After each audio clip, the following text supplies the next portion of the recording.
development. Oh yeah, is that at the bottom? No, that's under the day and date. Oh, right. You're a day ahead of us. The future depends on what you do today. Damn. Mahatma That Gandhi. sucks.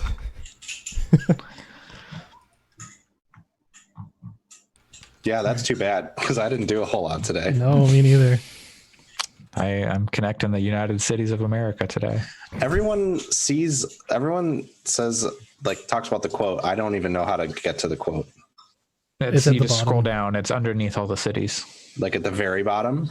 It's kind like of. the last thing before the very bottom. It's in a purple It's a box. it's a big purple box.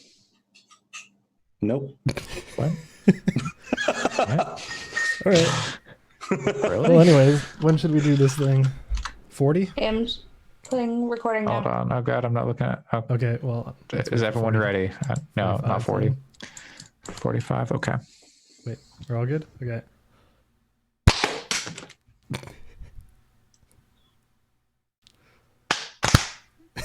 Close enough.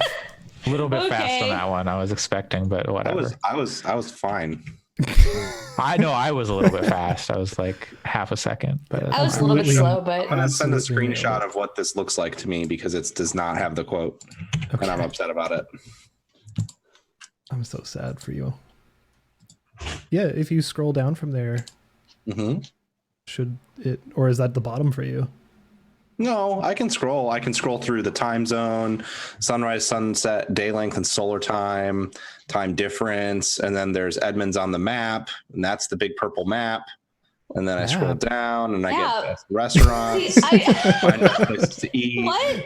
Wait, map? 50, Yeah, that's 50 I don't know that largest one. cities in the United States, and then it's the bottom of the page.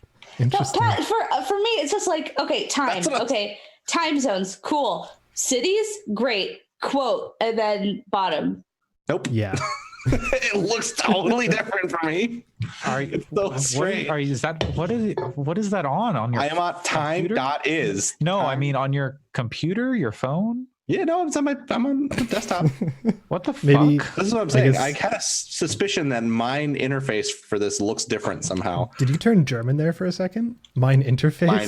Mine interface, yeah. But, like, that's bizarre. I wonder if it's because you're in Seattle. We don't Yeah. allow quotes here. Yep. Ooh. I zoomed out on mine and I sent a screenshot so you can see what normal people I am look curious like. Oh my what normal people see. God. Oh yeah, That no, I zoom don't out see. looks beautiful. Yeah, the zoom out makes the time real big and everything else small. Oh man, that might be a podcast image. We'll see. Hang on. I wanna. It's weird doing this at night, by the way. Is It's not weird for Andre. No. I mean, it's weird for Andre doing it with light. This is what it looks like for me at maximum zoom. What the? You don't Oh, even. yeah. You don't have like What? anything that we have. Nope. Weird. what? I'm so confused. It's nothing like what everyone else gets from this website, and I don't understand why. So strange. Anyways, should we kick this stuff off? Yeah. Yeah. Oh, here. You're gonna hate me. Oh, already there. Just kidding. Oh man. Just kidding. I like the hesitation there. You hesitated for a second as to whether or not you're going to make a joke. I wasn't recording. Wait, really? Oh, No, yeah, I man. wasn't. Here. I'll restart. 45. Okay, should I Oh, like wait. should I There's gonna be wait, mad claps. Should I stop my recording and then start a new one? Yes, Yes. I am going to be Otherwise, doing it's the gonna be same bad clap. thing. Okay, I'm gonna My stop bad, guys. recording I'm right sorry. Oh, it's fine. I thought you were And- joking. No. now. Okay, restarting my recording with Well, no I said you're claps. gonna hate me. My recording has restarted as Okay, well. so let's go at 10 and then 15. Okay, Okay, I can do that. I am recording now. That way we have plenty Cool. of time.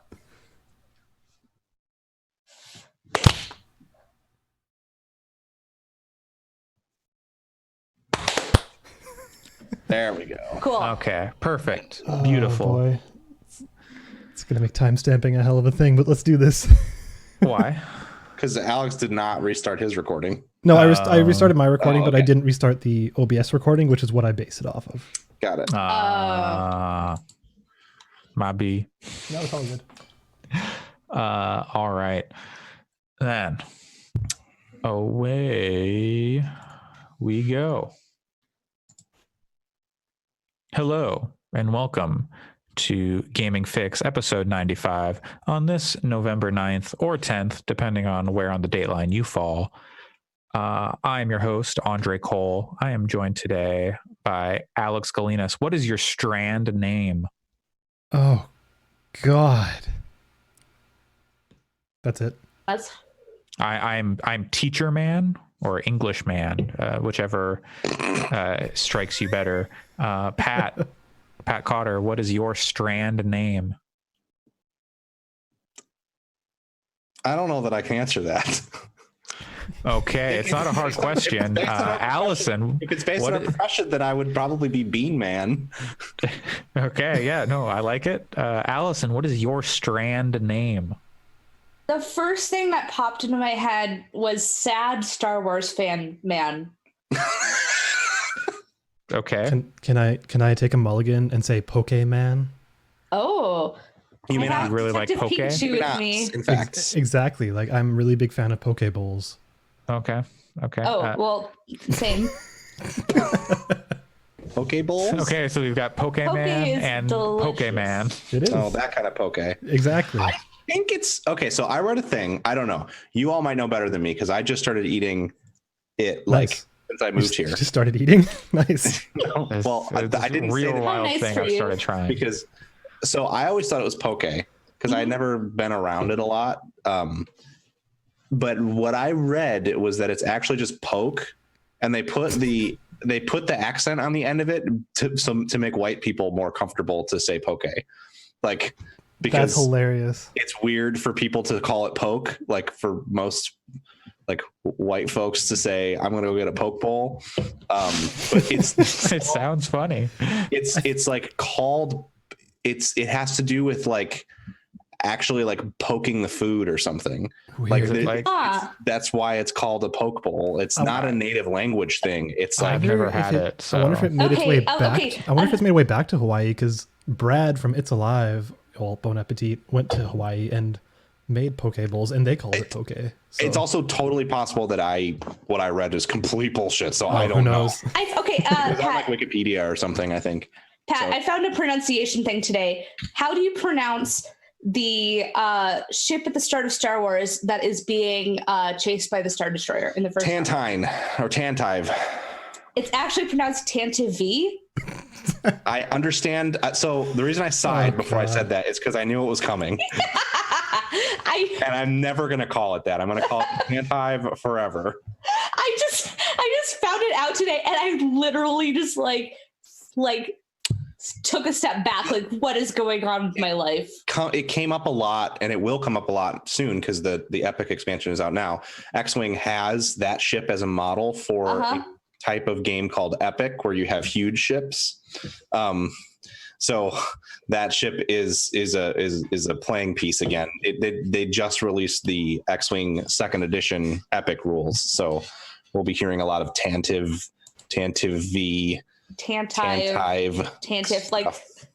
I just like saw that for the first time today, and it like kind of exploded in my brain. I don't think that George Lucas knew what it was called. I mean, no. That's my argument, is that whatever book says that that's the way you're supposed to call it was definitely written by someone who did not come up with the name. So He called it the Phoenix Down. now that's Anyways. a starship name. All right. Well, If I had a spaceship, for every time I heard that, I'd have I'd a have lot one of spaceships. and I could leave this hell world. Man, they probably don't have Twitter in space. Do you think they have Twitter after the Death Stranding? I guess they don't, because No. it's connected to the chiral network. No one's But like, developed. do they that have app Chiral for- Network Twitter?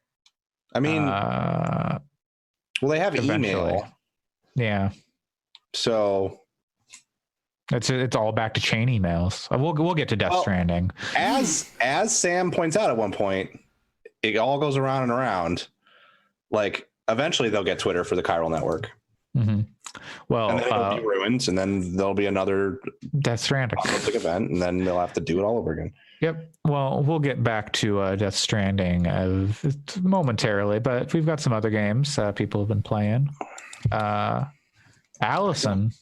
Yes. You're still plugging away, busting ghosts with Luigi's Mansion. Yes, I am. I've played quite a bit of Luigi's Mansion 3. I am on, let's see, there's, I think, 15 floors. I honestly don't remember, but there's quite a few floors, and I'm maybe 2/3 of the way, if not 3/4 of the way through the actual story stuff, provided that there aren't actual other additional floors that I don't know about. But yeah, no, I like the thing that I was thinking about bringing to the podcast today is the question: has this series always ruled, or was it like, have I been missing out on a great series that just I've never played before? Because like I don't think I expected to love this game as much as I do. It just feels like all the design elements are really, really good. All of like there's several like all the controls are very, very basically, you know, like you're using the poltergeist, so you're sucking up stuff, and then you're also using the flashlight, and like they're very basic, but the design of the of everything, like all of the design of the levels and all of the design of the different bosses and everything just feels so clever that it doesn't feel like, okay, time to do the exact same thing over and over again, which I think is my biggest worry going into it, is like, because like when you're going up against ghosts, there's basically like one specific way that you do it, which is you find a way to incapacitate them, you suck them up with your poltergeist, and then you like hit them like everywhere around with it. Is it always one ghost at a time, or are you ever doing AoE ghost stuff? You can do AoE ghost stuff mostly if it's like lesser ghosts, if that makes sense. Like, sure. I don't think I've seen it with like very, very large or like boss levels, but I've seen it with like, you know, just kind of the standard ghosts you're wandering around. The way it always worked in the past too is like if there's two ghosts next to each other and you work them down, you can suck them up at the same time, because it's like the vacuum is not a laser, it's like a funnel. It's like a vacuum. Right. And you can also like, for example, like one, like the biggest way that you're actually like fighting them is you're just swing them all around and hitting stuff with it. So you can hit other ghosts with other ghosts. So fighting ghost with ghosts. So that like it actually like it like the game has its own like little achievement system, and that was one of the achievements, is to like defeat a ghost with another ghost. But I don't know, I bought it because I was just like, oh, this will be fun to have on Halloween. And you bought it because you woke up in a cold sweat with a need to spend a night in a hotel with Luigi. Hey, okay, you're adding the cold sweat. I just woke up normally and went, I think today I need to play Luigi's Mansion 3, which is a very normal way to wake up. At what hour for Luigi? Like 2 a.m. Yeah, nobody just wakes up at 2 a.m. like, I need to play Luigi's Mansion. I just wake up at 2 a.m. all the time. Like, just in the middle of the night, yeah. We're just like, I'm awake now. Okay. Luigi. So I'm a star. That's how I wake up every night, is like, I just go, Luigi. So I have an answer. I have both a question and an answer. Yeah. First of all, if you're asked to your question about like has the Luigi's Mansion always been awesome, I think the first two games are good. They are Resident Evil in style. Like, they don't have this sort of like levels that are all in like kind of uniquely designed. In the first one, you are in a house. It is very much like the first Resident Evil. And the same thing, the second one is the same way, more or less. It's a little bit more varied, but not much. Here, this is like extremely varied, to the point where you're like, okay, this is not how a hotel could work in the real world. Right. Like it starts off like normal, like you're going, okay, you're going to some normal rooms. Okay. Here's some shops. All right.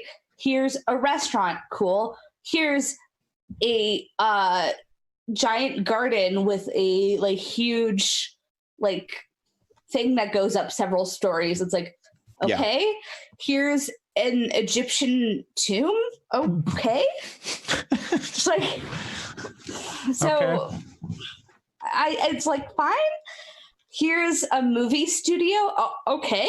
But Is that stuff there because it's haunted and like the ghost created this stuff to like fuck with people? who knows? Like, I don't think the game really cares about the logic of the hotel. They just want to make it a fun game, which is nice. I'm out. There's, like, I need to know why this movie studio and Egyptian tomb are in this hotel. If they're not going to explain it, I don't want any part of it. Well, there's one point where you like have to go to like another, like one floor from another floor, and you're like, okay, so the layouts from these two floors make sense in terms of like you go through the from the elevator and you go here. Mm-hmm. But like there's a lot of times where you're just like, oh, okay, this is either like haunted or a very strangely put together hotel, like wayside school style. just absolute nonsense. Yeah. Then my question that I also need answered is perhaps one of the greatest things in any Nintendo game is in the first Luigi's Mansion, which is that as Luigi walks around, he like hums the tune of the score. So he goes like, nyep, nyep, nyep, nyep, nyep, nyep, nyep, nyep. And it's very, very good. Does Luigi hum as you walk around in Luigi's Mansion 3? I haven't noticed. That's Ooh. yeah. But he does make a lot of noise. Well, depends if it's harmonically relevant to the score. Yeah, Does he go Mario? Oh, 100%. Okay, well. Is he looking for Mario? Yeah. Okay, good. Well, that's Mario good. is missing. This is just a sequel to Mario is missing. I need him to make for this game to be eligible for Game of the Year. It needs to have him humming the music. So okay, I will see if he does. Let me know. I retweeted the tweet where he says "I'm a star" and it's delightful. Yes. There's a lot of good moments where he's like, "Yeah, I did it." I'm like, every time Luigi is confident, I'm just like, it gives me life. See, but that's how we get to Mario Kart 8, where he's just giving everyone the death stare. So, but I mean, too confident. We can agree that Luigi is better than Mario, right? Yeah. Yeah, sure. Yeah. Okay. I mean, I don't necessarily mean like better at things, but I will never forgive Luigi for the year of Luigi, which was an outright disaster. But that was Reggie's Luigi fault. is still That's better Reggie's than fault. Mario. It's not really Reggie's fault either. Like, but like, if you ask Luigi, do you want the year of Luigi? Would he be like, yeah, oh yeah? No. He would just get hella anxious. He would shiver. Yeah. Like he would do the shaking in place thing he does in Luigi's Mansion. Right. And then hide behind a curtain. So exactly, like we definitely cannot blame. We cannot blame the year of Luigi on Luigi, considering how much Luigi would not want the year of Luigi. Yeah, no. And like, I don't want to suggest that Mario is also not a good character. Just I'd suggest that. Well, but Luigi can't be Luigi without Mario existing. Like, right. And, that's the real reason Mario needs to be, is to give us Luigi. There's that whole thing about Luigi, or Waluigi exists as a like reflection of an inversion or whatever. I don't know. Waluigi is not as good as Luigi. He can only exist in relation to others. Like Wario is a better character than Mario. He's more interesting and funnier. Waluigi is not a better character than Luigi. I mean, we would never have there would never be WarioWare, but with Mario. Like no. That's Mario Party, and it's trash. WarioWare is way better than Mario Party. Exactly. Ergo, Wario's party better than Mario. Yeah, Wario throws a better party, although usually his parties involve forcing people to do unpaid labor. But still, I mean, yeah, Wario is a libertarian. He does have bad politics. but it's part of his character. Wario's a good character, but that doesn't mean he's a good person. So is like Wario like the Ron Swanson? Like in real life, he's like a great dude, not a libertarian. But when he I think we can all agree he has to put on the libertarian character. Ron Swanson is Bowser, or Bowser is Ron Swanson. I don't know about that. Okay, let's all get Parks and Recreation characters with Nintendo characters. Let's go. I don't want to do this. No, I don't either. I don't think there's any good analogs. Anyway, so Luigi's Mansion. I'm glad you're enjoying it. Again, if that game had come out earlier in October, I would have probably picked it up. Yeah, but no, they that missed makes the Halloween sense. time frame. I'm just like, it's rough. It came out with like is such a rough time. I mean, it's doing really well on the Switch, so like, yeah, I guess it's not rough for everybody, but like for people who are interested in other systems, it's like it's rough. It's the holiday season, so lots of games coming out. I've seen some similar talk about it as to Borderlands, although to different degrees, in that if you played a lot of Luigi's Mansion 1 and 2, the third one feels very much like, oh, there's some new stuff here, but this is very much those games with a fresh coat of paint and with like these more discrete levels. And that's not a bad thing. In Borderlands case, people have been harder on it for being so similar. But the people that I'm seeing who are enjoying it the most are the people who haven't played as much of the first two Luigi's Mansion games. Is kind of where like the analogy lies for me. Luigi's Mansion. They also I mean, Luigi's Mansion just isn't a super saturated thing. Like there's DLC and spin-offs and stuff. It's very much like should Luigi's Mansion 3, or should it have been a Schluter? Oh my god. Well, okay, so the one thing that I've seen as a complaint, and that I do agree with, is that a large part of the game is collecting money, which is normally a Wario thing. So that was like weird, but like Mario collects a lot of coins. Right, Mario collects like they're all big part of the Mario universe. Yeah, it's but a big like part of collecting, but it's a big part of Luigi's Mansion 3.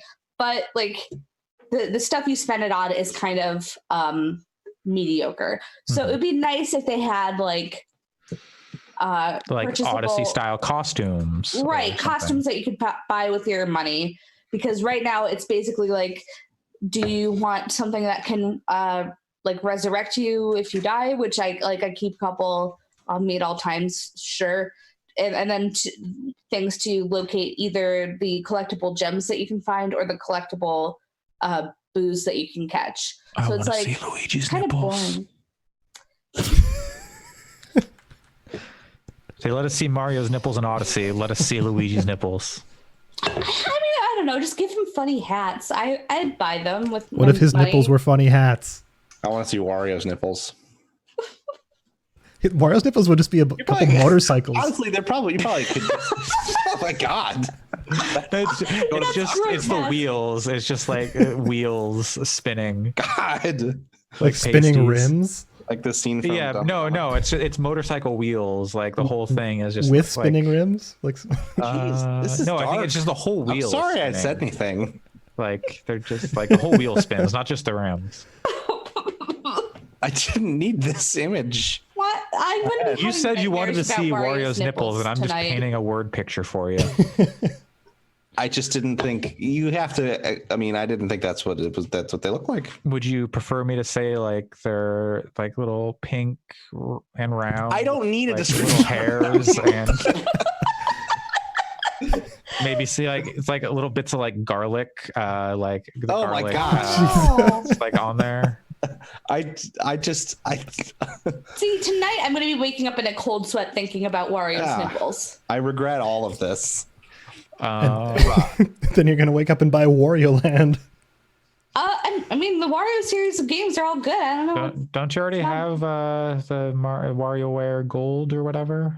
I do. Switch? There you go. Wario Land is extremely good too. It is. So. It's a really good game. Yeah. I have Wario Land 4 for Game Boy Advance in my apartment. There's not a bad Wario Land game. It's a good game. I don't know.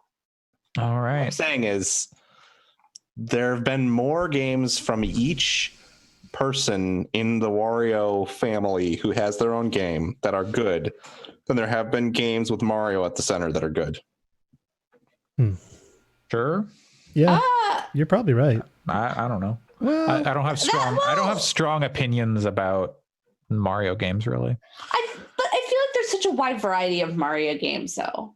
yeah. There's just like so many. And If you're talking shouldn't about say like it's not a raw bunch, it's more percentages, like a ratio. Yeah, I'm talking about the percentage of good Mario specific games is Like lower. 64 is Like Mario specific 100% game, of the but games like that are about Luigi are good.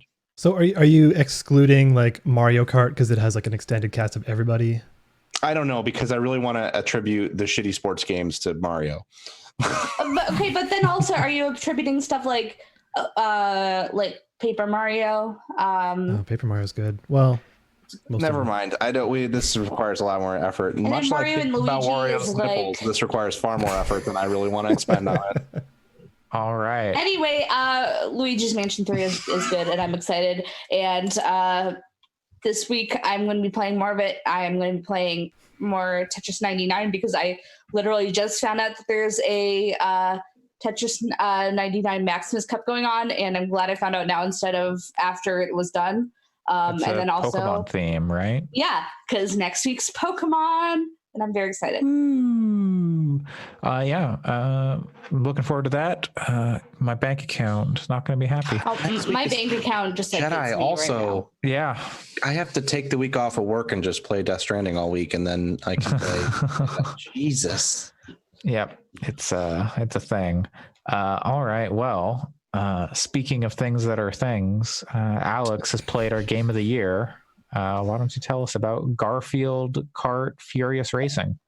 I now. had it. Racing? So no, I wish it was Furious Racing, but it is Furious Racing. They missed out on it. But How would you spell furious? FURRIOUS. Yeah.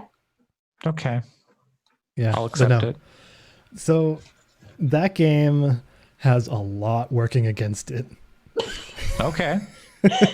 I'm Like, shocked. At $15, it's definitely like a budget game, but it's also maybe Yeah. a bit more than you expect to pay for, like, a decent thing. It is a licensed game. It is a kart racer, and it is also the sequel to a game which was generally considered to be objectively terrible. Mm-hmm. So, Wait, well, Is it? objectively bad, we'll say. I've seen a lot of people saying like, "Oh, if you can get this on sale for $1, do it." But other than that, it's pretty garbage. I think it was on sale for $1 for a It long was. I mean, that's when I bought it. Yeah, but so yeah, But I went into the game with all of those expectations in mind, and also expecting to play it for like kind of a joke for the sake of this podcast and be like, "Oh, it's game of the year, yeah." But I think it's actually pretty good. Like, and I mean that by like any standards, it's actually pretty good. Like, if we're gonna compare it to other kart racers, it's obviously not as polished or as extravagant as something like Mario Kart. Yeah. But for what it is, it's really feature rich for like a super small game. Okay. The handling feels good. There's multiple speed levels, so like your 50, 150, 300 cc stuff. 300cc. Wow. I don't remember. Maybe it's 250. I can't remember. The AI performs actually really well at high levels. Like, they're actually a challenge, and I did like a handful of Grand Prix tours stuff at like that highest level, and like came in like third and fourth. So like they actually do pretty well. Each character feels totally different from each other, and also it does the Mario Kart 8 thing, I guess, where no, it was like Mario Kart DS or whatever, where they started introducing the multiple vehicles, right? Like you can customize your actual car and your wheels and stuff like that. Like, this guy's that too. So each character feels different. Each car feels different. So you can kind of mix and match to your own play style in a really good way. What feels different about the characters? Like, is it like weight stuff or? Yeah, it's like acceleration. It's turn. That's like based how on much character, not vehicle.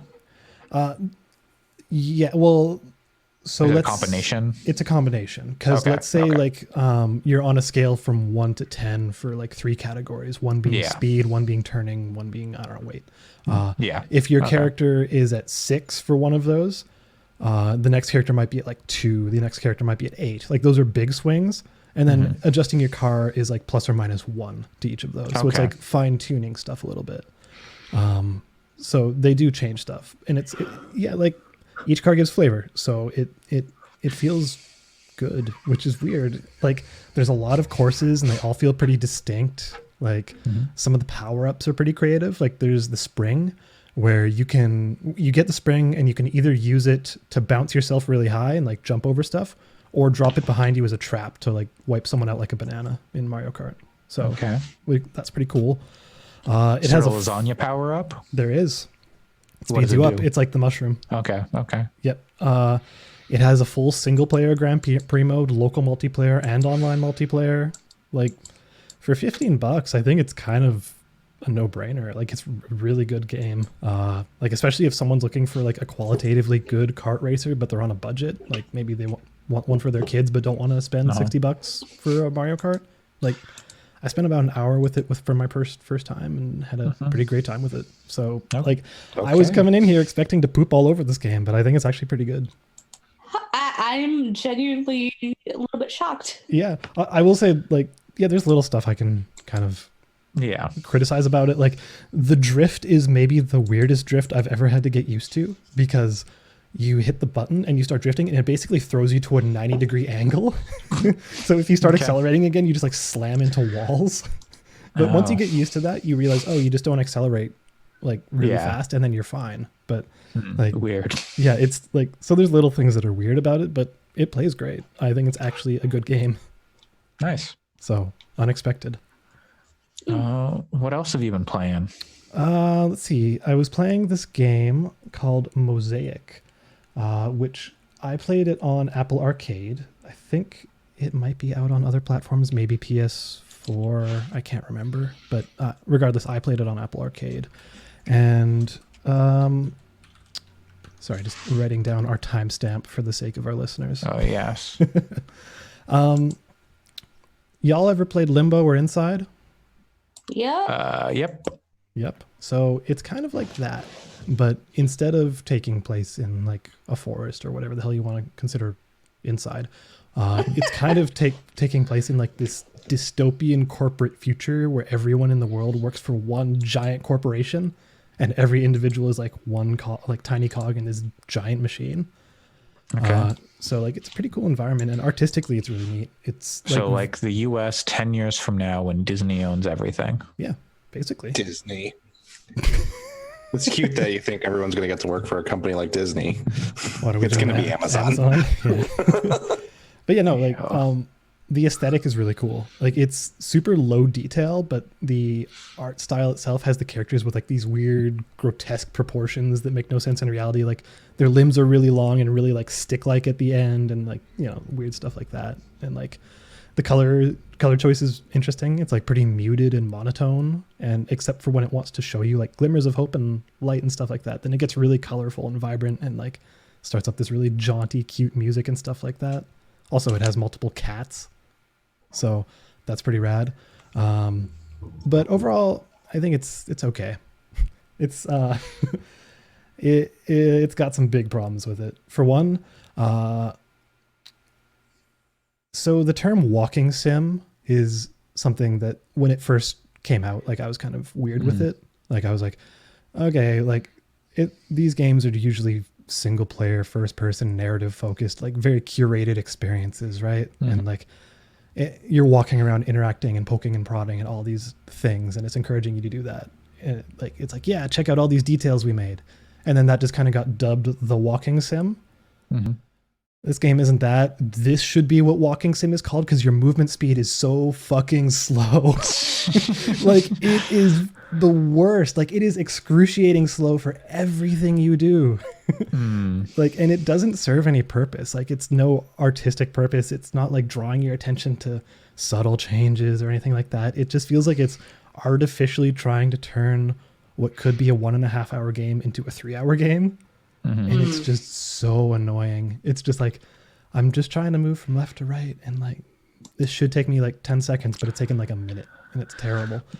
And like there's some animations that you have to see multiple times, which take literally 30 seconds. I timed it, and you cannot skip them, and like you just have to sit and watch them, and they're the exact same animation every time, and I'm just like, oh god.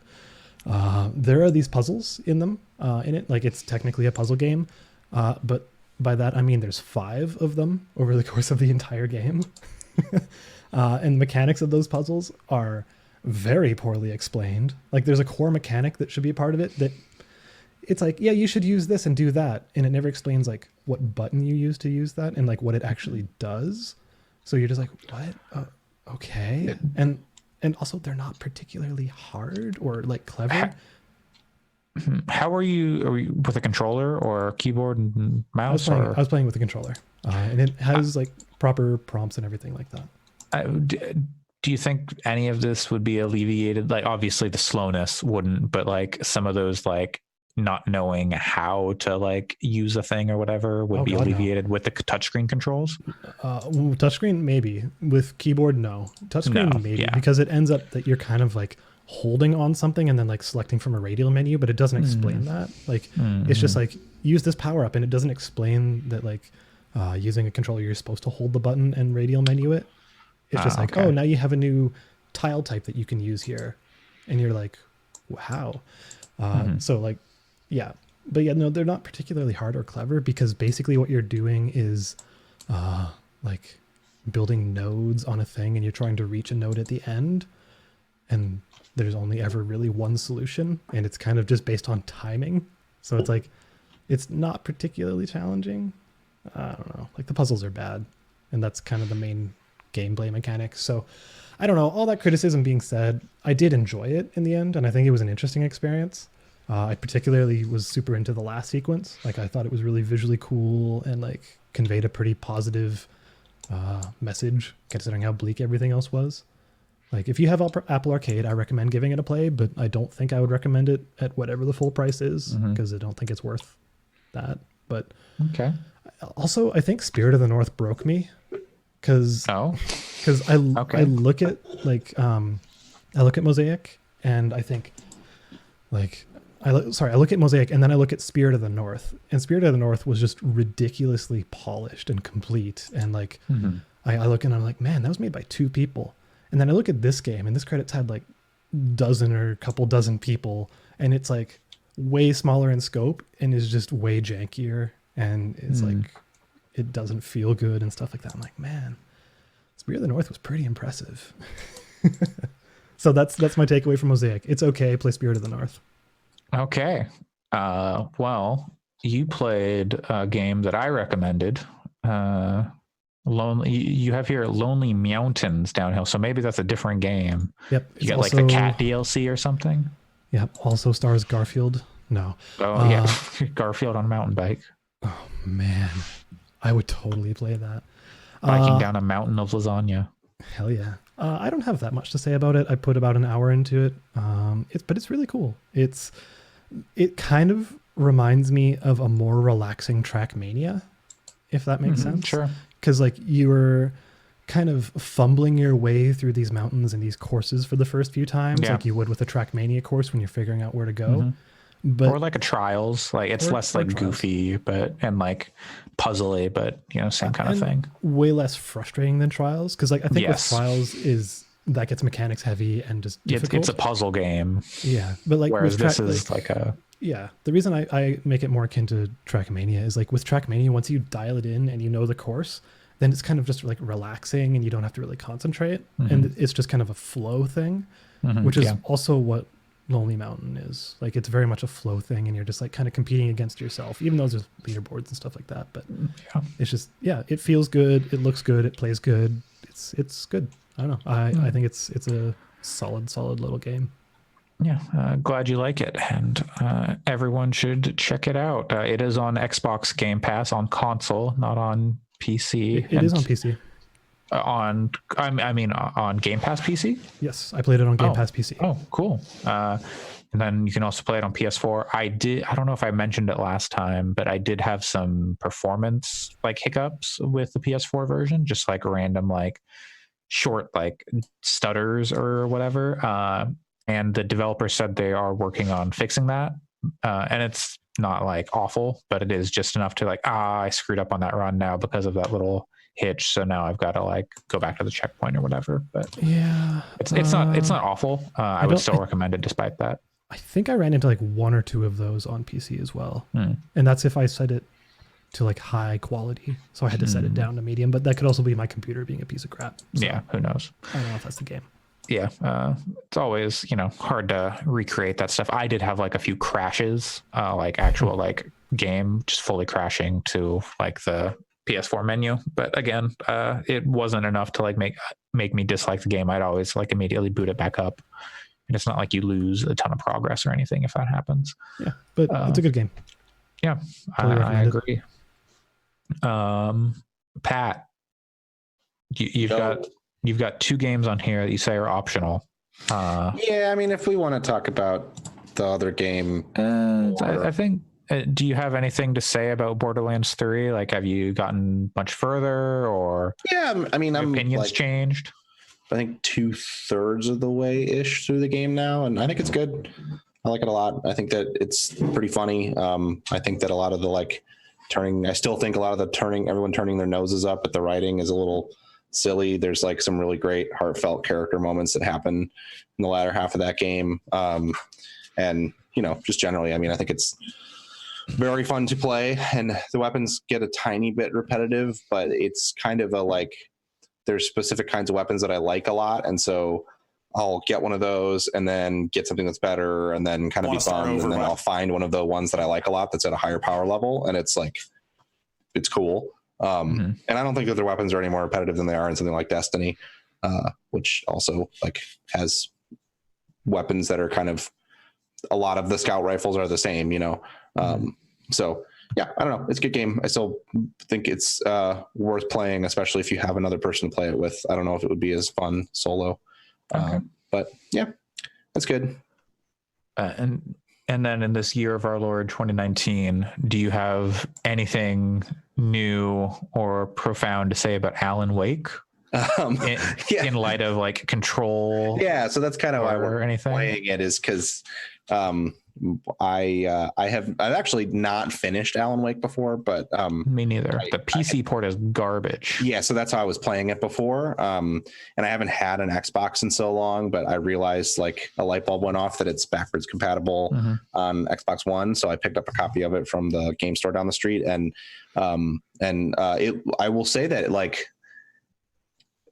a lot of that game has aged very well. And the work that they do to up-res the backwards compatible stuff is really nice because it looks like pretty good. Some of in the cutscenes, it's pretty clear it's a pre-rendered stuff, right? Game. Yeah. But in a lot of the like when you're actually playing it, it's zoomed out enough from people's faces that it just looks pretty good. And it like controls really well. It moves really well. The one thing that I don't think I like the way that I love all the parts of that game when you're exploring and doing narrative stuff. I kind of wish I could just remove the combat from it. Like Control. Like, totally. It's no, but so like we don't have to. I know that Alex hates Control. I like the combat. I would take the Control. I would take the combat out. No, I wouldn't. I enjoy it in Control. I think it's but I clicked with it more than I think maybe anybody else did. And I'm good at it, unlike the rest of you, so I didn't have problems with the checkpoint. Wow.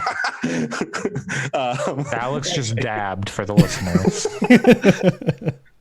Anyway, the Alan Wake though, like there are definitely some moments that are very effective from kind of a horror perspective where an enemy pops out that I wasn't expecting. Like when you're looking for thermoses. Yeah. And that's cool, but when it's like when I hear one of them go like, I'm gonna get you, and then like 4 dudes come out from behind trees, I'm just like, fucking come on, I don't want to do this. But overall, I still love that game. Like the atmosphere is so good. The fact that there's like the occasional irritating combat encounter is not that big of a deal. I like the way that like it's so cool the way it's structured episodically. I really like the fact that it doesn't have a progression at all. That's kind of a weird thing that I wouldn't normally say, but because of the episodic structure, it's kind of cool that like you start with the tools that each episode you start with the tools that they decided to give you. You can't just like, it means that you don't do the survival horror thing of like, well, I shouldn't use the shotgun because maybe I'll need the shotgun in 5 hours. Mhm. It's like, no, you should use a shotgun because this episode's going to be about an hour long, and if you don't use it by the end of it, you're probably going to lose it. So there's just cool stuff like that. So we're really enjoying it. I think the thing about Alan Wake, like specifically with what you're talking about there, is it came out in like 2010, I think, right? And that was kind of when the very start of like all of the sequels started coming out. Like you had Mass Effect 2 and like Call of Duty a million, and like the Gears 3, I think, was around then and stuff like that. Like you were starting to see franchises who were establishing themselves. And Alan Wake was just like such a left field weird thing from a AAA studio at that time. And like it was a revelation in a lot of ways because they were willing to take weird risks and really like bend what you would expect from a game. Yeah, and I think I was not in a great place with horror games then. I was like, at that point, living not alone, but kind of like alone. I didn't hang out with roommates at all because I was living with strangers basically. And so I was not good with horror stuff then, horror games, because I got scared easily. So I kind of didn't play that far into it then. And then I kind of went back to it a little bit later and got a little bit further, but then didn't really touch it again until now, because I've tried to play it a few more times since then, but the PC port is still not the best, which is one thing about that, playing it on an Xbox One with backwards compatibility, is it works perfectly. There's nothing about it there's been no jankiness, no bugs, no broken anything. It all just looks and sounds and runs like it's supposed to. So yeah, it's a cool game. If you haven't played it and can play it, I mean, the PC port is not so bad that it's unplayable at all. You just want to play it with a controller. You got to fiddle with it otherwise, and it's like sensitivity and whatnot. It's that stuff. Why would they make a game like this? It's just so weird that like Microsoft would publish games that were so busted on PC. Yeah, it's a different time, but especially if you have an Xbox One. The problem with Xbox is that it's not available digitally on Xbox. Because they had to stop selling it because of the licensing stuff, right? Like the music. Yeah, except that they have the I saw a support thread that was answered by a Microsoft person, and they said that it was a support person, so who knows if they knew what they were talking about, but they were like, well, they had to take this game off sale because of licensing stuff, but they could definitely re-release it on the digital storefront if they wanted to, because they hold the license again. But I think that maybe they changed the music in some cases, and so they would have to pay. Like, there's no way for them to update an Xbox 360 game to like have the old music patched out. Is my guess that's. But didn't they patch GTA 4, or is that only on PC? I don't know. Yeah, I think it was 4. I don't remember if it was consoles though.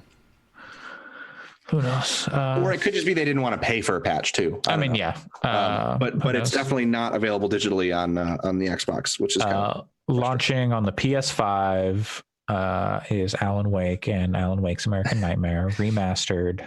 I can confirm though that the upshot of that is if you do get a physical copy, which are not that hard to find, all the music is intact, so you don't have any missing stuff. Nice. Well, speaking of weird janky games that have music, we have been playing. There was something that, oh god, one of these conversations we just had, I was like, wow, you're just describing Death Stranding right now. That's exactly what I was thinking too. But yeah, Death Stranding finally came out, available to the general public. It might have been Garfield Kart. I don't know. Is it janky? I don't know if it's that janky. Like, it's not janky and like it's like busted and like mechanically like weird sense, or like there's nothing necessarily off about like. Sometimes when you try to walk up things, it's a little. There is some jank with like vehicles, and like I was driving up like a mountain with a vehicle and it got real weird. Have you guys done the double jumps? Because those are pretty janky. Oh, he's got a double jump, right? I have not used that. It's like if you are running and you launch yourself off of a rock, basically, Like you can do a double jump, and it just looks extraordinarily janky. Like he just suddenly speeds up a bunch, and his arms are flailing, and he like, it's just it looks janky. Nice. So Death Stranding is Hideo Kojima's newest game, published by Sony, but at least for now, helped co-developed. I have no idea. It's coming to PC next summer. But if you have PS4, either Pro or Slim or a regular PS4, you can have a pretty good experience with Death Stranding right now.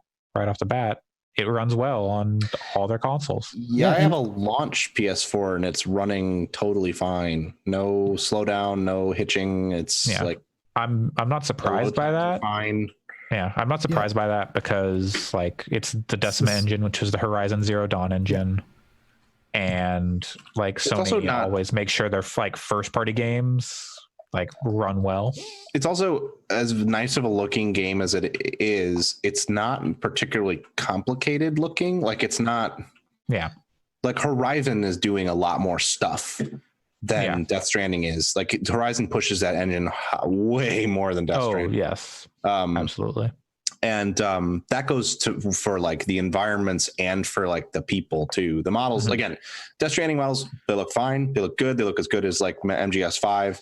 Like I don't think they look as good as like Horizon though. Like they're still, they look good. Looks better than the kid in Horizon. I would say the BB looks better than the kid in Horizon. Oh, God. Okay, BB is a separate conversation. Do you think they stuck a baby in the face scanning rig? I would hope so. But, like his giant like 80 camera. But so know what the biggest surprise for me with Death Stranding is? We kind of didn't know what it was going in, like with all the previews and stuff. Like it was just like, what is this game? And it turns out like we broke away from Konami and it's just a big pachinko game. Who would have thought? Like, I think honestly, if I hadn't seen anything, I'd be like, yeah, that sounds about right. I think the thing that's the most interesting about that, I know you're joking, but also like seriousness is I think we were in denial about not knowing what it was. Like, I think a lot of people, I think that it was like everything that was showing, everyone would like people would jokingly be like, yeah, it's like an Amazon delivery simulator.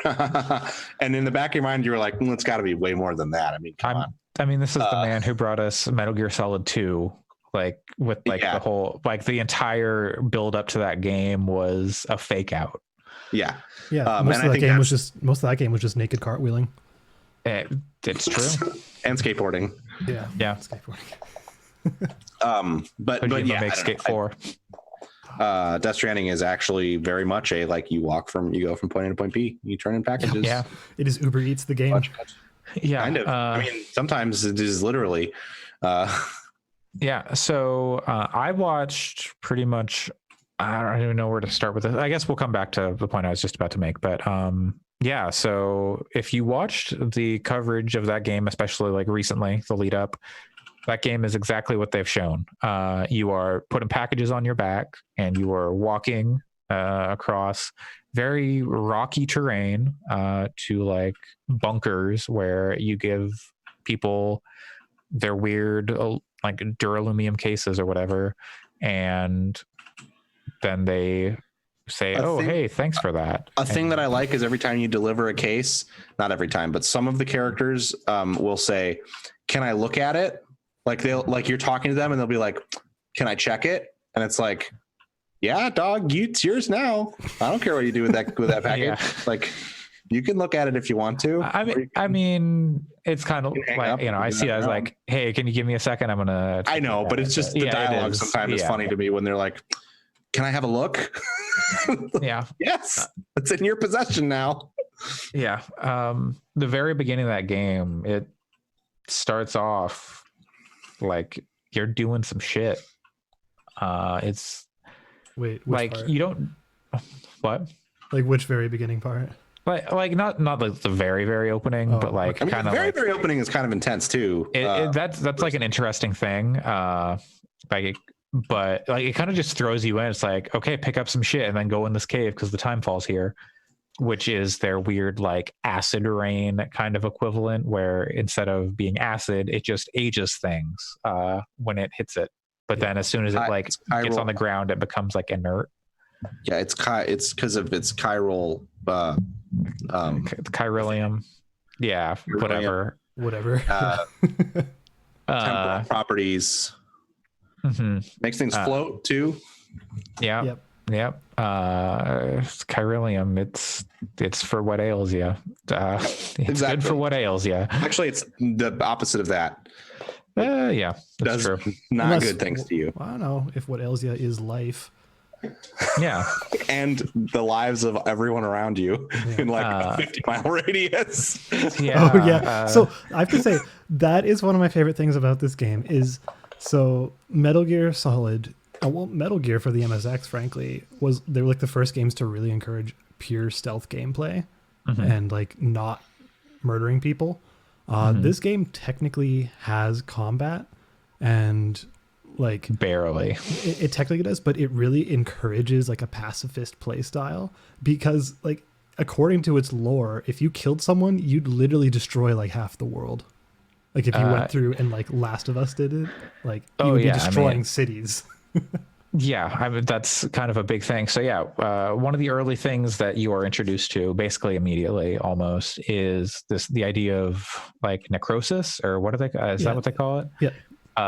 Where ever since the Death Stranding, which is an event where like the world of the dead and the world of the living kind of collided, when people die, their bodies like decay like rapidly 8 hours until the point where they explode, much like a nuke might, and just destroy everything in their immediate vicinity. Yep, just leaving a massive crater. It's like it's a thing that has been touched on in a lot of pre-release coverage that I read, that people explode and then make other people, and like I didn't realize though when I started playing it that what that means is a massive crater explosion. I thought it was more like horror movie, like their bodies blow up and then they get gore everywhere. Yeah, it's not Dead Man in Metal Gear Solid 2. It's a nuke. No, it's Dead Man in Death Stranding. He's not dead. No, he's he not. just works with the dead. That's why That's why I'm called Dead Man, because I am a coroner and I work with dead people.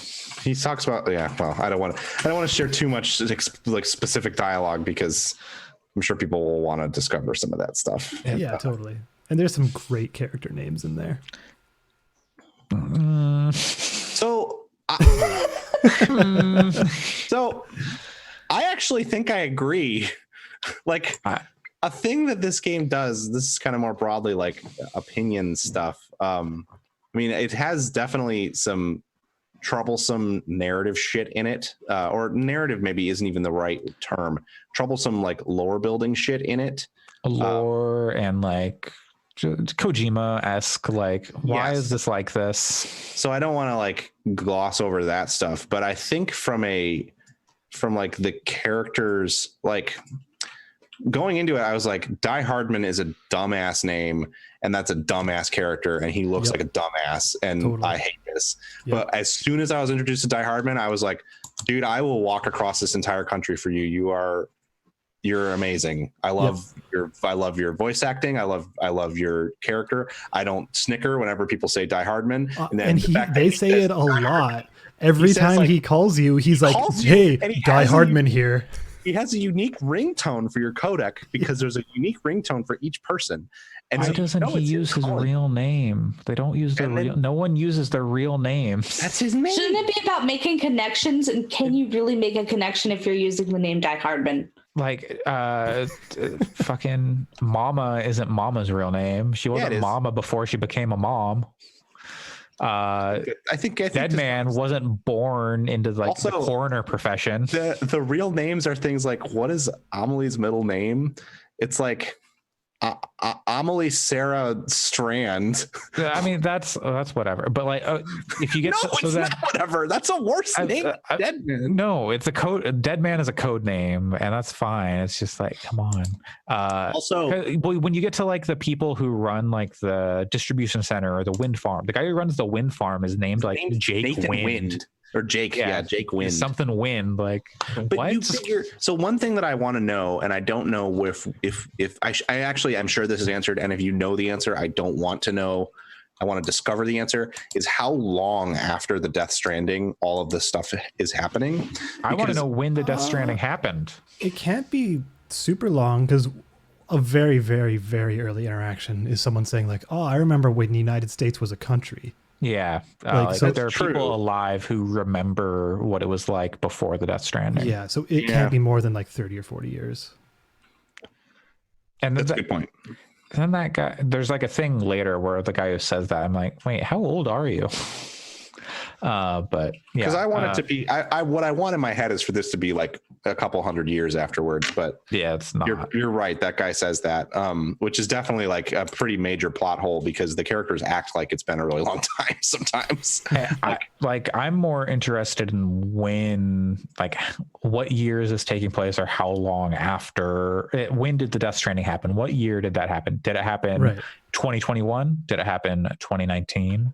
No, because we don't know. It has to be like a thing that happened far in the future, or not far in the future, but far enough in the future that you can put down a thing that can shoot a beam out and build a bridge with when you stick raw metal. We don't have Chiralium yet.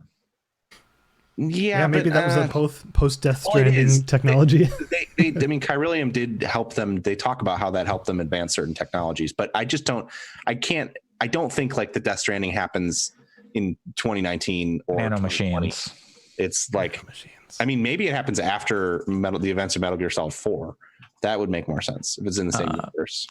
But yeah, so I surprisingly, I was going into this expecting to kind of hate it based on like the way people were describing the gameplay, and like, so I like knew what it was going to be, but I was not expecting to like enjoy my time with it. But I was still, I'm like, I need to see this game. And surprisingly, I've actually enjoyed my time with it so far. I'm in chapter 3, which is kind of where the game really opens up. Like the first 2 chapters are very like kind of directing you to like, okay, let's get through this like tutorial-ish kind of stuff, like set up the story. And then chapter 3 is like, okay, kind of go wild with your package delivery. And yeah, so I'm curious what you guys are feeling about the game right now. Go for it, Pat. I think I'm almost to chapter 3. I'm in chapter 2. I just made it to a major location and have another major thing to go do. The opening, I think my game timer system like 6 or 7 hours. And I'm like absolutely riveted by it. I think it's pretty incredible, actually. I haven't played anything quite like it before, and the way it's melding like action stuff with traversal and with planning and with narrative and with horror is like really, really, really impressive to me. I don't know if it can keep it up for 40 hours, but then again, I can't believe that I've played it as long as I have already. So I don't know. I think it's very impressive. And I'm not even a big Kojima fan. I like Metal Gear Solid 1 and 2. And I like the original Metal Gear. But that's kind of it. I don't really like 3 and 4 that much. And I played Ground Zeroes and like that, but I'm sure I'd like MGS 5, but I'm not like a massive fan of his. Sam, dead man here. It's not Dead Man's voice. Anyway, Alex, how are you feeling about the game so far? Where are you at? So I, similar to you, was going in expecting that I would hate the gameplay because I don't like busy work. I don't like fetch quests. And this game is basically fetch quest the game. It is literally just go here, get this thing, go to this place. Yeah. And I think I actually really like it too, which is weird because like the moment to moment gameplay where you're grabbing stuff and delivering stuff is actually very zen. Like very much like you don't really have to think hard. You're just kind of occasionally leaning to one side or the other and just kind of puzzling your way like, oh, how am I going to climb this mountain? And what does the terrain look like? And you use a scanner. I'm like, oh, it's right over there. Can't go that way. Yellow. Maybe I can make it there. Yeah. And like, I'm actually kind of enjoying that. So I really wasn't expecting to. I also have been loving the narrative stuff. I think it's extraordinarily creative. Like, it's just bizarre in a really creative way, which has been really interesting. Where are you at so far? I'm about 4.5 hours in, and I'm playing it incorrectly. So you're doing everything? Yeah, like I'm finding lost packages, and I'm like, I'm gonna bring this. Well, that's okay. Like, I'm gonna bring this to a mailbox or directly to where it needs to go or whatever. But then I've been reading like maybe you don't do that in chapter 2. Maybe wait until later. I've been kind of ignoring that stuff and just doing the critical path. I did like lost stuff, but like you'll keep getting like, oh, here's some like extra orders that you can do, and it's like, okay, now go all the way back to like the first city again, and I'm like, I don't need to do that right now. Yeah, especially because like one of the wind farm is like so out of the way. Like, you have to go through the scary forest to get there. Well, okay, so we'll get to the BTs in a second, but yeah. So like, so much of the stuff. With your first encounter with the BTs, I deliberately let myself get caught just to see what happens. And fuck, it's awesome. I don't know if you guys. It's really cool. Yeah, like it just basically like floods the area with spoiler. It floods the area with like this black goo, and like they've shown this in coverage. So did you also get like totally grabbed by the black goo and like had it go to its ultimate? No, I did not reach my demise. But you okay? Did you void that. out, Pat? No. Okay. It actually was kind of immersion breaking. Like I don't know what. So actually, I think I don't know. Maybe they make it sound like you can't cause a void out, but I'm not sure. Yeah. So I don't think you can. So I won't get into stuff that's so explicit that it's super spoilery, but like it was right after I got my motorcycle. Okay. And I got the motorcycle and I was riding back from the big city to get to the distribution center. Yeah. And the distribution center. That really sums up this game. BB went crazy and started like screaming. Yeah. And the Odra deck like popped out and stuff. And I was like, okay, well, I have this bike. Maybe I'll be able to go fast enough past them that they won't get me. That is not how it works. They, in fact, just fuck that bike. Your bike is nothing. Yeah. It's like you hit a brick wall and they rip you off the bike. And then I was like, oh fuck. All your packages go flying. Yes. And I was like, I don't know what to do because I don't want to like leave the packages here. And I don't want to, so I was like panicking. So this is kind of spoilery. I won't like say specifically what I saw, but basically I got like yanked across the map to another area. And then I came up out of the goop and there was an enemy there that was quite unique compared to other things I had seen. And I continued and I was like, oh, good. I just got the blood grenades. So I'll throw them at this thing. And then I realized that the blood grenades had been placed on my pack because I used the auto sort instead of having them on my person. So I literally did a like look around in my pockets for grenades, didn't have any, and I just started to run. But it turns out I was only like 200 meters from my bike, and when I ran away, it just kind of stayed there. And then I got back on my bike, and then I drove away. So that was the part that was a little bit immersion breaking. Was like there weren't really any consequences. My stuff got damaged like 1%, but yeah. So for me, I don't want to deal with the BTs ever again. Like I don't think they're fun. Like not in like this is like not like, oh, it's scary or I'm just like, okay, I did it once and I'm done. Like it's the same encounter basically every time so far that I've seen, minus like one. And I throw some blood grenades at it and okay, now it's dead. And that's, I guess. Yeah, I don't know. It's just, I don't know. I don't think like the changing gameplay isn't that interesting.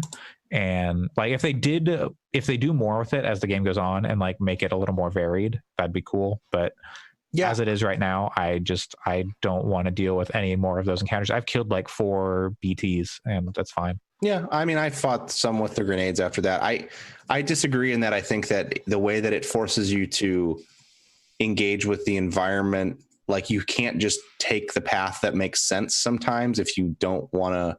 If you just want to throw grenades at them, then sure. But if you want to kind of like sneak around them, sometimes you have to climb up on top of things you wouldn't normally climb on, and like kind of move around in ways that are not the path I would take normally. But I could also just get caught and then kill the BT, and then that whole like situation is clear, and then I don't have to worry about it anymore. And like, yeah, but I guess that's sure. Yeah, but you're playing. You're kind of so that bleeds. So that's kind of what they don't feel like a threat.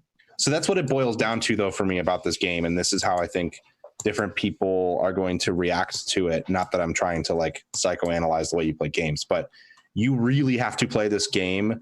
You yourself have to approach it as if you're Sam. Like you have to, when you come up over a ridge and the city is in the distance and it starts playing some like gentle indie rock song, you need to give yourself over to that moment and say like, wow, this is really pretty. And I like this song, even if you don't like the song and you think it looks kind of okay. And the same thing is true of the horror elements, I think, where you really have to play it as I need to avoid these BTs because they're terrifying. Then they should make them actually terrifying. I don't what I'm think, saying. Because I think those moments where like you're heading down the mountains or like heading into the mountains and the music's playing, I think those scenes are effective and they work well. But I think the BTs are just kind of like, eh. They work on me, but I'm probably just, I think we react to things in games with horror differently, I guess. Mm-hmm. Like, cause by the same token, like I kind of sometimes when I play other horror games, I don't find them engaging at all. Like I just like, like playing certain parts of Alan Wake. I'm just like, another 3 guys. Whereas in this game in particular, I'm finding it very like effective to cause tension. I'm not necessarily like shivering, I'm scared, but it causes tension in a way that I appreciate as sort of an ebb and flow to the way that the deliveries go. Like if there wasn't something there to break it up with like, oh crap, I got to stay low and play this out, then I don't think it would be, I think I would feel like it's more repetitive, I guess. Yeah. I don't think there's anything wrong with like having the BTs in there. Again, I just wish they were more like there was something more to them, or like they felt more dangerous. Because as they are, I'm just gonna throw some grenades at you because I've got them in my bag, because there's not like any reason to not be carrying them, because like at least so far there's no like, oh, I'm resource scarce, so like I can't carry any grenades or whatever. Yeah, I think that I will be interested to see how that continues. I would also say that there's a lot of difficulty range, and if it gets to a point where you think that they should be more lethal, that maybe turning that difficulty up would help. I don't know though, because I haven't seen an instance where the BTs kill you yet. So like that's the thing, is I think that I can see where you're coming from that perspective, where I would hope that there's a way for that to happen, I guess. Otherwise, because I never feel in danger in those encounters. Like if I actually felt like at some point where I was in danger, that would be one thing. But I'm just like, okay, I stood on this like rooftop building and I'm totally safe. I definitely felt like I was in danger when I got yanked across the map and had that encounter. But that very first time is like, oh shit. And then I ran away from that and was okay. And that definitely was immersion breaking in a sense. But I still feel like I don't want to drop all my stuff and get taken someplace that I don't know where I'm going to be. So it still feels like tense from that perspective. I think after that first time where I was like, oh shit, where am I going? And then I was like, oh wait, I'm still in the same area. Okay. But besides the BT stuff, I am actually, and like, I think in story wise and like their execution and the way they're implemented within the fiction, I think is good. Yeah. Mechanically, I could do without them, but so you're Pat, you're close to chapter 3. Alex, who knows, it could be a few years from now when you actually. No, you can't be more than a few hours out. I'm not. Yeah, I have a couple of more. Yeah, I'm almost at the major city, I think, that Pat was talking about. Yeah. So there's not that many of them. So yeah. So yeah, now where I'm at the part where kind of they showed in like a lot of the pre-release footage, where you're meeting a lot of like the preppers and who are just like in the bunkers, not in like the big distribution centers or whatever. So you're just like, this guy's like the craftsman and he makes guns, or this guy's the engineer. Not have the otter suit yet. That's what we need to know. I have not met Conan O'Brien. Well, the first prepper I met was horror manga artist Junji Ito. Wait, is it actually Junji Ito? Yes. Like he didn't do the voice, but he did. He is the first person. Special guest appearance. That's awesome. And the other person, the person I met after him, is also someone you might recognize. No, I don't want to know any more of him. I mean, it's cool to know that Junji Ito's in there, but I don't want to know any more of him because he's not like super celebrity, but you'll be like, oh, it's him, huh? Yeah, that's cool. And so it's been I've had a lot of moments where I've been like, okay, I'm going to put my stuff here while I go I'm going to put my stuff in this locker while I go do like a mission for this guy, because he wants me to like run off somewhere off in the wilderness and pick up an item for him and then come back. I'm like, okay, now I'm going to pick up another like delivery for him to go back to another guy, and then I get to that other guy, I'm like, shit, I left all my stuff in that private locker. I have to run all the way back there because the lockers aren't connected, which makes sense. So I've just been having to run back and stuff. And like, I built a bridge. Someone used it. That felt good. Yeah, I got one like from someone for something I put down. I feel bad when I only get one like, because you just mash that like button. I can give someone like 75 likes. You can. But I get one like. Like, what the fuck? And it's probably, they didn't hit the like button. They probably just used it. Maybe. Yeah, that's it. They didn't hit the like button because it auto likes. Yeah. It auto likes at the end. It's rude. But you know what? Know what's pretty rad? The product placement in that game. It's Monster Energy, dude. When you those monster cans, holy they look so good. Like, yes, they do. Like, it's amazing. And Norman just slams those things. I wish he had more than one like drinking animation. That's my one complaint about that. I don't know. I kind of dig it. I think it's great that he's like, this is how I do this. There's only one way. It's like, I want to like pull out some keys and like shotgun it. It's like like that. There's this guy on Twitter named Pangzai who like he's a Chinese dude who like drinks and eats lots of things, and he does these drinking challenges, and he always does tornadoes where he like spins the bottle and then chugs it. That's like what Norman Reedus does with those monsters. He just slams them. And I also really enjoy that in each private room, when you go in, there's a limited number of monsters, and you can run out. Yep. It's not like he just drinks one and they're all still there on the table. Okay, can you try to drink a monster and it's not there, and he's just like, where's the monster energy? I haven't tried that yet. I haven't either, but I think the button prompt just goes away. Oh, I mean that's what I assumed, but that just seems like the boring way to do it. There's not even a point to drinking more than 3. So, well, it depends on where your energy levels are at. I think. But you maybe. I've never had to drink more than 3 because I think it just refills up to a point. Maybe. If you like when you first go into the private room, because you sleep before you do anything. Also, if you drink more monster, can you make more piss mushrooms? Yes. Yeah. The amount of monster you drink directly correlates to the amount of piss. You can pee for so long. I shouldn't have doubted that was the case. And wow, yeah, he just goes and goes. Like I was making a mushroom, and my girlfriend was watching. She's like, he's peeing for so long. It's so far. It's true. He's got both some of distance. Both of those are very accurate. Range and duration. I tried to pee off a bridge, like the first bridge that the tutorial bridge. I tried to pee off of it into the river, and then I accidentally tripped and fell into the water. All my packages flew off my back, and I'm like, funny. I'm like trying to like swim down the river and like grab my packages and put them back on my back. I also think it's important to note, I have my own river story I want to tell, but I think it's important to note too that when you're in the private room and you go to take a dump, because when you point at the shower and the toilet are in the same physical space. The toilet like pops out from the wall when he's in the shower. So you can take shower, use toilet standing or use toilet sitting.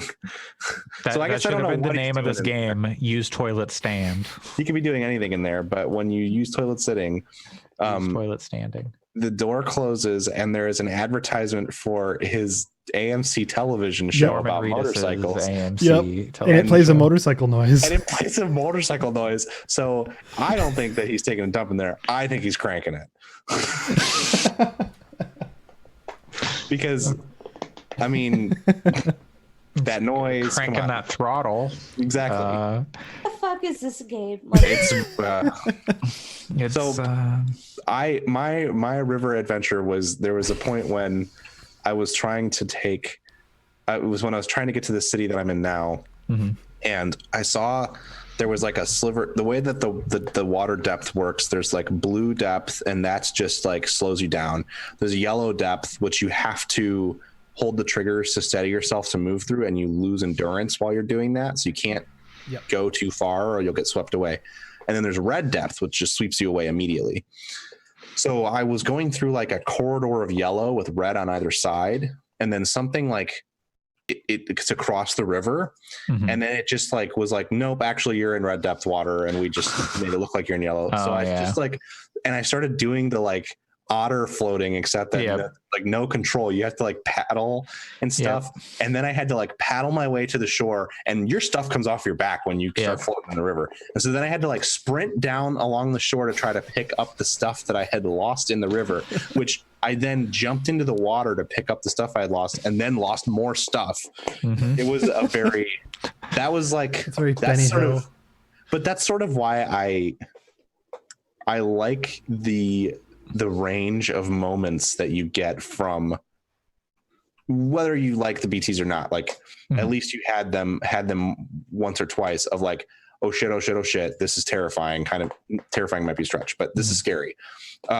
And then also, this is so beautiful the way this music is playing, and I'm going over this hill, and there's this gorgeous landscape spread out in front of me. And then also like, oh God, oh fuck, I dropped my shit in the water and I need to run down the bank and try to collect it. And then also I'm pooping and there's a AMC ad and it's making a motorcycle noise. Okay. And then I'm pounding some fucking monsters.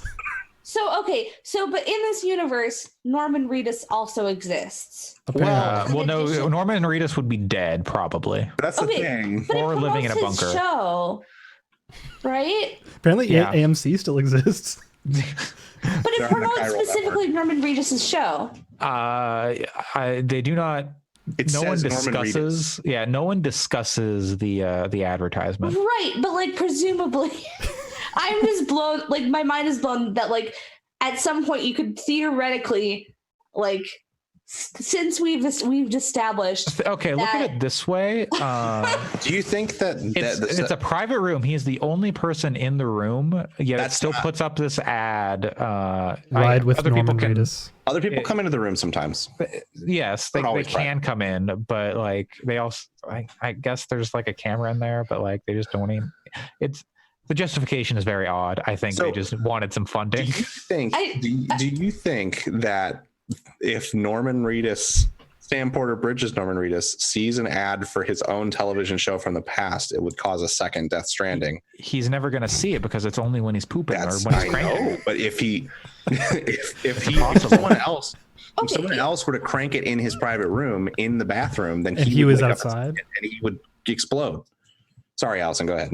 Yeah, no, that was just my question. Is like if somebody comes and visits his private room and is like, "Excuse me, I need to use the restroom," and they're like standing or sitting, and he's like, "They're like sitting." Okay, we've established this, and then he sees Ride with Norman Reedus. It's like it's just one of those things. Like he gets like face blindness, and he just can't like recognize himself. I mean, he doesn't ever see himself. There aren't really mirrors anywhere. Yeah, there's literally a mirror you can stand in front of and pose. Oh, really? I didn't even notice in the that. private room. Yeah. Oh, yeah. You can take pictures in it, and then BB will like the pictures. Oh, I didn't. Yeah, so there's like he has like a bunch of different like poses and stuff he'll do in front of the mirror, and they're all just Norman Reedus like improving in front of a mirror. When you go to look at, he has a set of models in every single private room. He has the same set of models for some reason. And there's just like little toys show up. And, yeah, and like BTs floating and stuff. And when you go to look at them, he like grabs the camera and then like looks very at this intensely shit. at you and then points at the models, and then the camera zooms over to the models. Yeah. Yeah. Look at this shit. Yeah. The I game don't is know. so quirky, but it's also pretty good. Yeah, the BB stuff is like Mhm. BB is a great character and is very funny, and like I've had to soothe BB a few times and it's Yeah. been very good. It's not as Yeah, good you- as the Yakuza 6 baby soothing game. I don't know that this is the Yakuza 6 baby soothing is very good. This game has some really good baby soothing. I wonder if you'll ever throw him around like a football. I hope so, but also your Odra deck thing turns into a little mobile when you're soothing BB. Oh my god. does It plays like a lullaby song. Yes, if you Yeah. let I go of didn't notice L1 while you're that. soothing BB, it goes into a third person view, and the I didn't Odra deck notice is like that. slowly rotating. Cool. Have either of you made it out of a BT encounter without getting like grabbed or anything? No, not Yes, I have. Because that, like, if you do that, then the Odra deck thing like taps you on the shoulder and it's Yep. like, nice work, and gives you a thumbs It gives up. you like a thumbs up or a high five or whatever. Yeah, yeah. That's Sometimes awesome. it waves. It like just excitedly waves, Yeah. and you realize that oh shit, the Odra deck is 5 pieces and it can look like a hand, That's awesome. Yep. I haven't much noticed like a that lot of yet. other stuff looks like a hand. It's It's Hands are a big deal in Death Stranding. it's a good game, surprisingly. Even in this first 10 hours, what everyone is saying is the worst part of it. But if I'm going to say one criticism, it has a lot of tutorialization. Yeah. I am like- so sick of tutorial messages popping up on my screen. Like Yeah. they're like the same messages, like, hey, did you know like you need to like change your shoes, or like Yeah, like here's how you like stuff. I'm like, yeah, I know. here's how you navigate menus with the D-pad. And it's like, okay, yeah. Yeah. To be fair, there are a lot of things to tutorialize, a lot of mechanics, Yeah. but they pop up the same messages far too often. Allison? Oh, one question. Is it fun to play? I'm like, I think yes, Yeah. personally. I think that the movement is definitely the core thing that you do, but I think it's fun to manage like moving through that environment. And I think that like it's not like your deliveries, at least in the first couple chapters, it's not like the deliveries are like set out on a 3-hour trek across the map. It's very much like pick up this thing, it's going to be a 15-minute thing, and I got to cross some rivers and I got to climb some stuff. Yeah. It's so I would say that it stays varied enough that it is fun to play, I think. So yeah, I don't know. We'll see how I feel after 30 hours, but I mean, I find it enjoyable. I think the bike is really fun, like managing that in the environment, which you get the motorcycle pretty early on. I mean, like, how else would you promote Ride with Norman Reedus? Yeah, exactly. I had that thought as I rode out with Norman Reedus on a motorcycle, on a bike. I think the characters are pretty entertaining and stuff. And so there's definitely a pull to like, I want to see the next thing too. But yeah, I don't know. I think it's fun so far. Game's got hella people crying. There's a whole chiral infection. Allergic reactions. So everyone cries all the time. Yeah. I haven't had any of the like durability stuff be obtrusive yet, so I don't know. That stuff could be becoming frustrating later on. I have not really, like, I've had to change my boots a few times, and then like I use some container repair spray if my packages get messed up, but that's about it. Nothing really bad. I will say, so what I wanted to ask was because I talked to Pat about this a bit. He was like super into the first scene, like the scene with the void out at the beginning. Yeah. So like after you meet the guy and do the corpse disposal mission. Yep. Pat was like super into that, and I was like, oh yeah, no, that was just like the second trailer for the game. Was that scene? I don't know, how much did you like watch leading up to this game? Did you like follow the game at all, Alex, or were you just like checked out and like not interested? I saw whatever would show up during like E3 or like major shows. So whatever those, but I didn't go out on my way to watch trailers apart from the launch trailer. Yeah. So I'm that like all like their stuff was pretty much just the like they did like a few, like here's like the Dead Man trailer, and that was just like the scene where he comes in your room and talks about BBs. Yeah. And then they did one for Mama, which I still haven't seen yet, but like I've seen that. I've seen those character specific trailers. so I didn't see the Mama one, so that's weird. Maybe I just didn't finish that quest. Or, I mean, I saw the trailers before I started playing. Oh, you saw the trailer. Okay. No, Okay. Mama physically is not near you when you're in the first couple episodes. Okay. Yeah. She's like projecting from another place. They're all projecting, so who knows? Yeah, but she says she was part of this like team. At one point, she tells you like, I'm all the way over here in this other. Okay, I missed that one. But yeah, so like the first two trailers for the game, like the announced trailer and then like the second trailer they showed that like kind of it's like, okay, here's more of like what the tone of this game is, are literally within like the first 30 minutes of the game or so. Okay, I did not see those. So. Okay, yeah, because that was like the announcement trailer is where he's standing in front of like where like there's the baby and then it like turns invisible and then there's the big crater and then I had forgotten all of that stuff. I remembered like the visual of being on the beach, but that's kind of other than that, and the weird stuff with the World War II vehicles and the city and Guillermo del Toro and the baby and stuff. I remember that, but I don't even know if that is something that shows up eventually or not. Like we'll see. So much of what they showed in the like in the pre-release stuff was from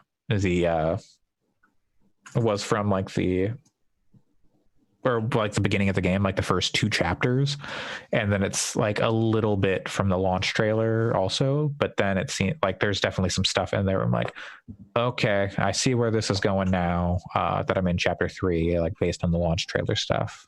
I didn't watch launch trailer, so that's probably good because you're going to see some real wild shit pretty soon. Yeah, so I heard from multiple sources like that launch trailer is not a good watch if you're planning on playing the game because it spoils way more shit than it should. And like, there's still like a lot of like explanation for that stuff you don't get, but like I don't even remember a lot of what I saw, but I'm like one thing in particular that I was like, what the fuck? And now I kind of know where it's going because I just got that kind of explained to me, but not the part that they showed. So like the lead up to that, game marketing is weird. The one thing that I really so far don't like about the game, this is like my one big complaint, and it's actually pretty minor in the grand scheme of things, is the whole concept is like you're trekking across America to rebuild the country or whatever with this chiral network. That's fine, but you're presumably starting out in the East Coast, presumably around Washington D.C. It's called Capital Knot City, the place that you're starting in. The landscape around it doesn't look anything like it does not look like it does. Nothing of this looks like America. It looks cool. It's like a cool alien landscape, but nothing about it looks. The closest thing is when you're near the wind farm that does kind of look like some pine forests in the Northeast, but like otherwise it doesn't. And then on top of that, which whatever, I can suspend it, it's fine. But on top of that, like you go from like Capital Knot City to this distribution center, and Capital Knot City on the map of the country is where DC is, and then the distribution center is in like Western Ohio. Yeah, and it's like, wait a minute, I walked 2 kilometers. Yeah, it's the scale is a little, and it's not even like. I just wish they just didn't even. I wish they didn't even show that stuff. I wish that it was just like, you're in America, you're starting on the East Coast and going to the West Coast. We're not saying where you are. We're not saying we're not going to show you a map of the country at any point where it like indicates where you are on it. So that's the one thing that whenever I look at that map of the country, I'm like, this is bullshit. But it's a contrivance, but yeah. But it's not even a contrivance. Like it's a contrivance in the crew where the map is squished down, but at least they make some attempt to make it look like it's a real space. Whereas this is like totally different.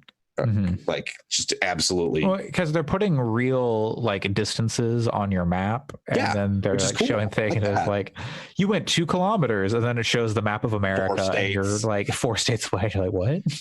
And I could definitely buy it if it was just like, wow, you had a long journey, because it feels like you are covering a lot of distance because of the way the terrain unfolds. So that part's fine. I just wish they didn't try to translate it to an actual map, and then it'd be good. Yeah. And that's like kind of every open world game with like day night cycles and whatever. Where Yeah, but like I feel like Horizon, for example, did it way better. but that's like a fictional landmass, and it's not. It's mapped to Colorado. But I mean, like, they don't say directly, but it's also like, it's customized better, and it's like a smaller area. Yeah, whereas this that is part's true. Yeah, it's.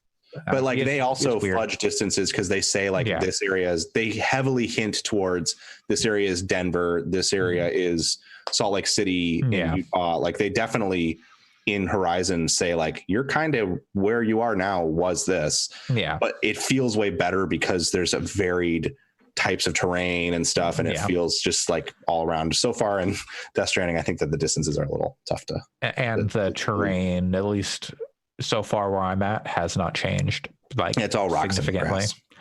It's so I'd like to see that change up. Like the space is much wider, like you're kind of like in a valley for the most of like the first 2 chapters, but that kind of opens up in the later bits. But I'm interested to see where it goes, because like there's some snowy mountains off in the distance, and I'm wondering if I happen to know that there is some snow trudging that goes on later on. So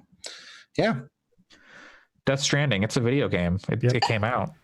For better or for worse, but it seems like for better, at least among us. For now. We'll see how the story goes. I've heard not great things about the end game, but like the storytelling in the end game. If the story ends up being disappointing, that's gonna be pretty devastating to me, I think, and probably will take me from really liking that game to thinking it's probably not good, because I think that's an important piece of it. I don't think that it works without the narrative stuff.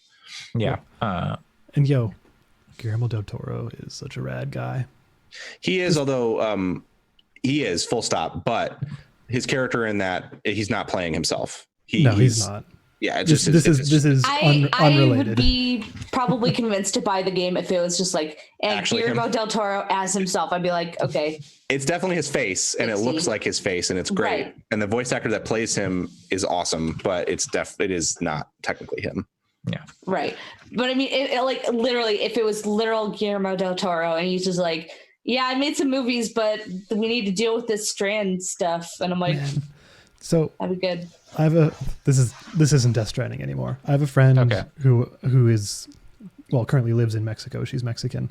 And I was telling her about this game. He's like, yeah, Guillermo del Toro's in it. It's like one of my favorite Mexicans. And she's like, oh, she just went off about Guillermo for like a solid 20 minutes talking about like all the like philanthropy stuff he's done. And man, he's an awesome human.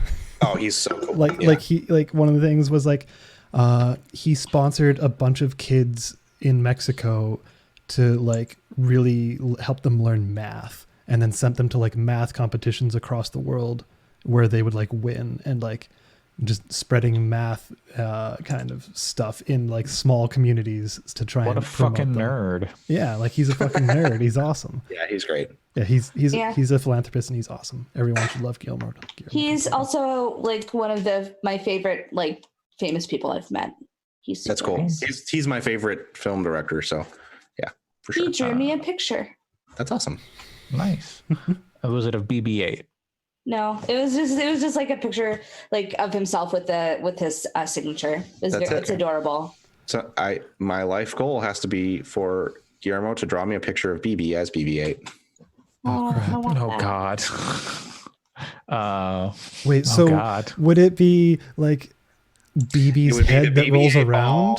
No, the head would be, although the problem is that the head, because then the head would have to detach from BB, and I don't want that. Right. BB would probably have to be in the middle. Exist in like the little like container. The container would have to be more round, more spherical. Yeah. BB would be in the middle, and it would be the Odra deck on top would be the part that stays stationary. Okay. So that's it. And then, so you know how BB-8, he has like a compartment that opens up and does the thumbs up bullshit. What's that? Does like BB just like stick his BB arm out the side of it? He just gives you a thumbs up from within the thing. All right. Or the Odra deck does it. They do it at the same time. Yeah, BB motions it, and then the Odra deck sits. Totally sure. Anyways. There's a little bit of news. I don't know if any of it's super important. Well, real quick, Keanu Reeves liked his character stuff so much in Cyberpunk that he asked for his screen time to be doubled. That's great. Yep. Double Keanu. This was found out via the Italian voice actor for the character doing an interview, and he's like, "Yeah, suddenly they doubled my lines, so I had to like do a bunch of extra work." That's good. Yeah, it's awesome. As long as they were all paid for the extra work, I would assume they were. But he was just like, "Yeah, I did some stuff, and then they called me back for like the exact same amount of work because." Keanu wanted to do more in the game. The Red Dead 2 PC port was a hot mess. It sounds like it might be. I think it's better now. It might be fixed, but it was real rough when it launched earlier this week. Yeah, I talked to multiple people who have been playing it and like gushing to me about how it's great who don't have consoles. So yeah. I think it's fine. And then I don't know, Alex, if you want to talk about this Hearthstone thing.